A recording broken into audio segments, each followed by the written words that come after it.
जय हिंद दोस्तों, मैं विवेक दुबे स्वागत करता हूं आपका वीएफएक्स वाला ज्ञान यूट्यूब चैनल पे। और आज की इस वीडियो में मैं आपको बताने वाला हूं कि आप किस तरीके से एप्पल के लोगों को एनिमेट कर सकते हैं आफ्टर इफेक्ट पे। देखिए, ये जो लोगों की डिज़ाइनिंग है वो ऑलरेडी हमने पिछले वीडियो में करके रखी हुई है। अगर आपने वो वीडियो नहीं देखी तो प्लीज़ जा करके चैनल पे उस वीडियो को ज़रूर देखें।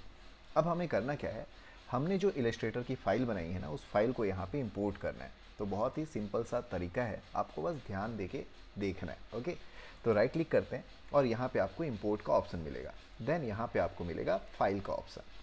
मैंने इस पर क्लिक कर दिया। आप चाहें तो शॉर्टकट की भी यूज़ कर सकते हैं। शॉर्टकट की है Ctrl+I। ओके, अब आ जाते हैं हमारे उस फोल्डर पे। तो ये मैं आ गया उस फोल्डर पे और यहाँ पे मैंने फ़ाइल बना करके रखी हुई है एप्पल के नाम से। तो यहाँ पे देखते हैं कि भाई हमारा apple.ai फाइल यहाँ पे रखा हुआ है। जब हम इसे इंपोर्ट करते हैं तो ये मैंने इंपोर्ट पे क्लिक कर दिया, तो ये हमें इस तरीके से ऑप्शन देता है। ओके, अब आपको ध्यान से इसको देखना है।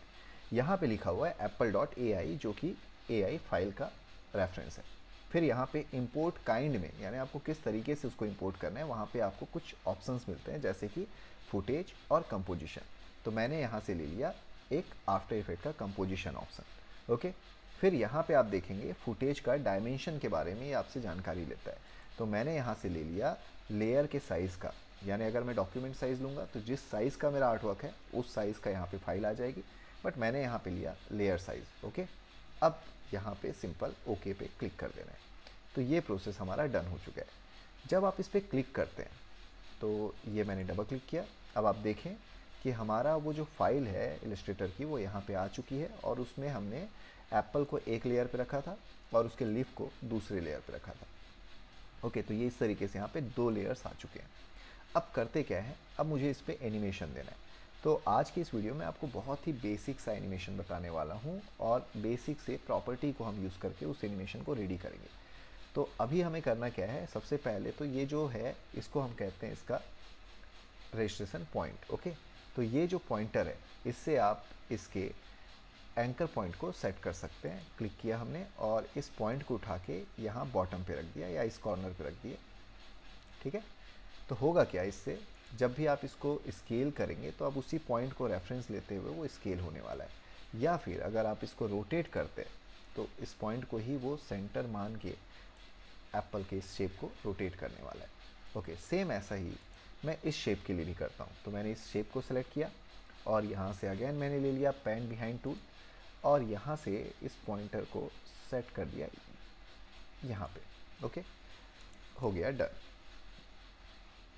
अब करना है हमें एनिमेशन, तो उसके लिए यहाँ पे अलग अलग प्रॉपर्टी हैं। तो जब आप इस पर क्लिक करते हैं, ड्रॉप डाउन एरो पे क्लिक करते हैं, तब आपको यहाँ पे ये सारे प्रॉपर्टी के ऑप्शन मिलते हैं, जिसमें अभी केवल एक ही प्रॉपर्टी शो हो रहा है और वो है ट्रांसफॉर्म। अगर मैं इस पर और क्लिक करूँ तो आप देखेंगे इस पर और भी प्रॉपर्टी शो हो जा रहे हैं, जैसे कि anchor point, position, scale, rotation और ओपेसिटी। सेम यही ऑप्शन आपको एप्पल के इस लेयर पे भी मिलने वाला है। ओके, तो हम इसको ही यूज़ करके एनिमेशन बनाएंगे। तो अब देखो मैं करने क्या वाला हूँ, मैं यहाँ पे आ गया तकरीबन 1 सेकेंड में। तो अगर मुझे डायरेक्ट 1 सेकेंड के फ्रेम पे जाना है तो आप यहाँ पे देख सकते हैं, यहाँ पे टाइम पे मैंने इसको सीधा लिख दिया भाई 0 1 और एंटर। तो हमारा प्ले हेड सीधा 1 सेकेंड के बाद पहुँच गया। और यहाँ पे आके एप्पल पे पोजीशन पे, स्केल पे, रोटेशन पे मैंने की फ्रेम दे दिया। अब पीछे आ जाते हैं। पीछे आने के बाद मैंने इसको स्केल किया डाउन और रोटेट टूल लेके कुछ इस तरीके से रोटेट कर दिया। साथ ही साथ पोजीशन लेकर के मैंने कुछ इस तरीके से पोजीशन पे भी सेट कर दिया। तो अभी हमारा जो एनिमेशन है वो कुछ इस तरीके से आने वाला है। मैं क्या करता हूँ, स्केल की जो वैल्यू है ना, इसको बिल्कुल ज़ीरो कर देता हूँ। तो ये देखिए स्टार्टिंग की फ्रेम पे वैल्यू को ज़ीरो। तो अब ये यहाँ से इस तरीके से एप्पल का शेप आ रहा है। ओके, देन थोड़ा सा इसको मैं अब यहाँ पे आने के बाद मैं कुछ फ्रेम पीछे आता हूँ। तो कैसे करेंगे हम, हमें यूज़ करना होगा यहाँ पे पेज अप पेज डाउन की का यूज़ करना है। तो मैं अपने यहाँ पे देखो, आप एक एक फ्रेम इस तरीके से आगे पीछे जा सकते हो। तो ये हमारा फाइनल की फ्रेम है, जो लास्ट की फ्रेम है, और इसके एक 1 फ्रेम बैक आ गया या 2 फ्रेम जो है मैं बैक आ गया। और यहाँ पे मैंने और कीज़ दे दिए इस तरीके से। थोड़ा इसको जूम करते हैं तो आपको वो कीज़ दिखाई देंगे।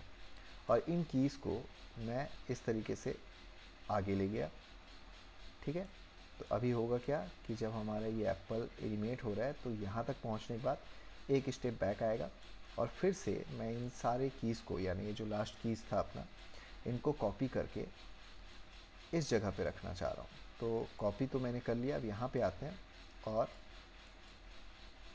कंट्रोल V प्रेस कर देते हैं तो आप देखेंगे कि हमारा एनिमेशन कुछ इस तरीके से हो रहा है। तो यहाँ पे लास्ट पे आके ये इस तरीके से हल्का सा वाइब्रेट हो रहा है, देखिए ये, ठीक है। अभी इन सारी कीज़ को सिलेक्ट किया मैंने और F9 प्रेस कर दिया तो इससे वो ईज़ आउट हो गया। तो अब ये इस तरीके से सेट हो गया। आप चाहो तो इसके बीच का जो डिस्टेंस है ना, इसको आप थोड़ा सेट कर सकते हो इस तरीके से,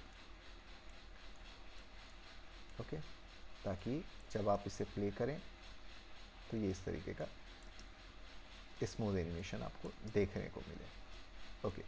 जब ये प्रोसेस डन हो जाए, अब मुझे करना क्या है, अब मुझे इसको एनिमेट करना है।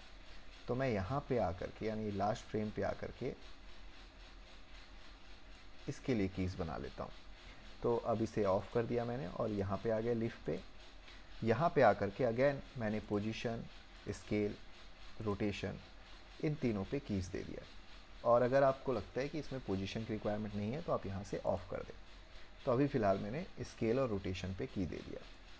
अब पीछे आते हैं और यहाँ पे आकर के ये इस जगह पे आकर के मैंने इसकी जो वैल्यू है, रोटेशन वैल्यू, इसको मैंने घुमा के रख दिया भाई इस तरीके से, या फिर आप चाहो तो इस तरीके से रख सकते हो, ओके। तो होगा क्या एनिमेशन पे, ये इस तरीके से हल्का सा एनिमेशन हुआ।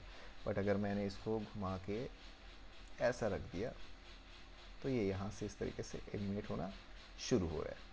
इसी तरीके से यहाँ पे आके जो स्केल की वैल्यू है इसको मैंने कर दिया 0। तो आप देखेंगे कि ये इस तरीके से स्केल हो रहा है। अगेन इसमें भी हमें इन दोनों कीज़ को सेलेक्ट करना है और कीबोर्ड पे F9 प्रेस कर देना है। अभी आप देखेंगे आपका एनिमेशन कुछ इस तरीके से होता हुआ दिखाई देगा। इस पे भी एक एनिमेशन का जो छोटा सा टेक्निक है जो मैं यूज़ कर रहा हूँ वो क्या है, 2 फ्रेम पीछे आया मैं और कीज़ दे दिए मैंने और इन कीज़ को उठा के सामने रख दिया। फिर इन दोनों कीज़ को कॉपी किया और यहाँ पे आकर के पेस्ट कर दिया, ओके। अब आप देखो ये इस तरीके से हमारा एनिमेशन रेडी हुआ, ओके। अगर आपको लगता है कि लिफ्ट का जो एनिमेशन है वो थोड़ी देर बाद आए तो आप इस तरीके से मूव कर दें उसके ट्रैक को। तो अब आप देखें, पहले ये एप्पल आ गया, उसके बाद लिफ्ट। आप चाहें तो इसे और मूव करें, फिर से प्ले करते हैं तो ये एप्पल एंड देन लिफ्ट। इसी तरीके से आप अपने हिसाब से इसे सेट करें, ओके। तो ये हो गया भाई हमारा सिंपल सा एप्पल का लोगो एनिमेशन और इसमें हमने बहुत ही बेसिक प्रॉपर्टीज़ पे वर्क किया है, ठीक है। तो ये सिंपल सा प्रोसेस आपको यूज़ करके देखना है, बना करके देखना है। और अगर आपको ये वीडियो पसंद आई तो यार कमेंट करके ज़रूर बताना है। साथ ही साथ अगर आप इसी तरीके से सीखना चाहते हैं इलस्ट्रेटर, फोटोशॉप, आफ्टर इफेक्ट, तो इस चैनल को सब्सक्राइब करना ना भूलें। मैं आपको मिलता हूँ नए वीडियो के साथ, तब तक के लिए लेते रहें VFX वाला ज्ञान। धन्यवाद।